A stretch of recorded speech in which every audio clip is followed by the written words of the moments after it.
Now, since the lemon law took effect over 1 year ago, complaints handled by the Consumers Association of Singapore involving the motorcar industry went up by more than 50%. But industry players say that this is probably because consumers often misunderstand what the law covers. Now, since September last year, CASE has handled 450 complaints involving the motor vehicle industry. Now, 235 cases were covered by the lemon law. This number is about 6 times higher compared to the same period the year before. You can see that. Our industry players say that could be even more complaints to come against car dealers. So to help us to understand what the issue is all about is Executive Director of the Consumers Association of Singapore, otherwise known as CASE, Mr. Seah Seng Choon. So Mr. Seah, it's great having you in the studio. Thanks for coming in today. Yes. So first of all, let's establish what exactly the lemon law is, given that a lemon is a defective good. Lemon laws are provisions that protect consumers who has purchased defective goods that do not conform to contract or are of unsatisfactory quality. So the motor industry, we saw earlier, has seen a spike in complaints over the last year, more than 50% compared to the year before. Now, industry players say that this is due to consumers having a misunderstanding of the lemon law. In what particular areas, and do you agree with this? Under the lemon law, there are 2-stage redress. The first stage is to allow the dealers to do repair or replacement.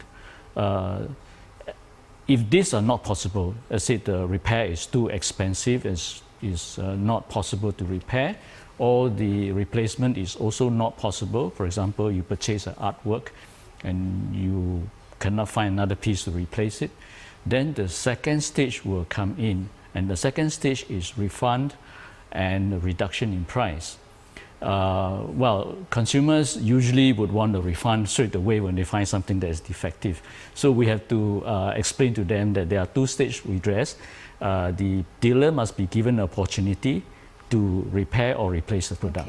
Okay.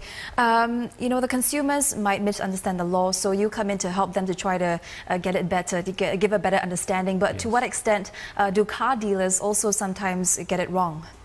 Well, car dealer may also not understand the lemon law, and very often than not, they delay in responding to the consumer in repair or replacement.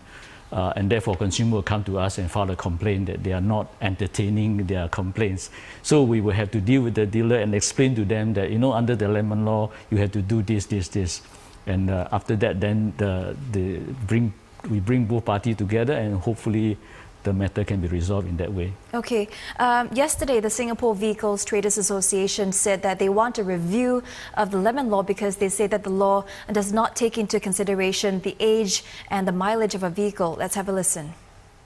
If there is an age limit and usage limit, of course, I think so the complaint will come down because consumer was understand that the vehicle after how many years old not fall into lemon law, or the vehicle, if I use more than the average, it will also not fall under lemon law.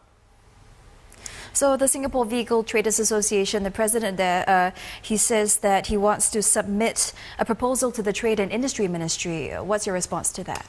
Well, as far as I'm concerned, the issue that they raise are already covered under the current provisions of the lemon law.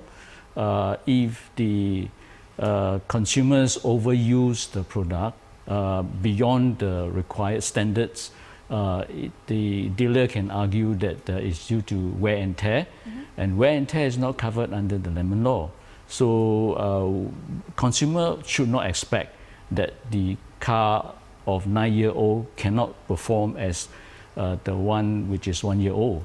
So as I said, it is already been covered under the provision, and therefore I don't think there's a need to make any changes to the law. Okay, as a second-hand car buyer, if I wanted to go to a dealer to get a car, I would already, of course, expect him to do his due diligence to make sure that, you know, all the defects have been fixed and there's no problem with the car. But what other advice would you give to a buyer like me if I were to consider a second-hand car?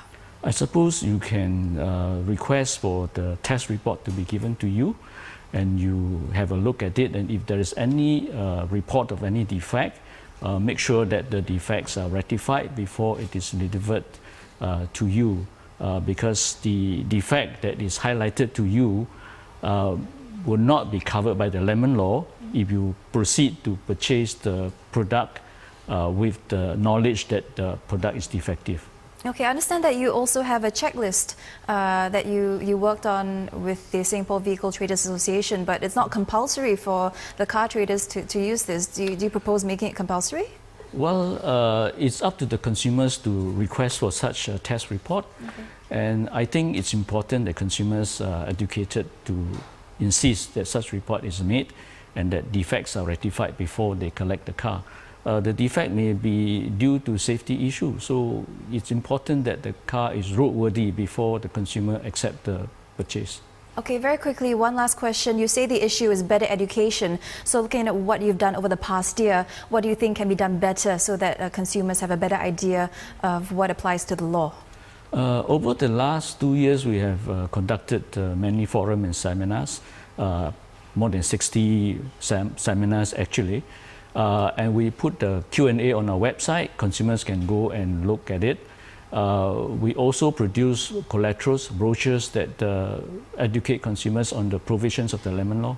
All right, thank you very much for coming in today. You're welcome. It's great speaking to you. Thank you. And that was Mr. Seah on the need for a better education when it comes to the lemon law.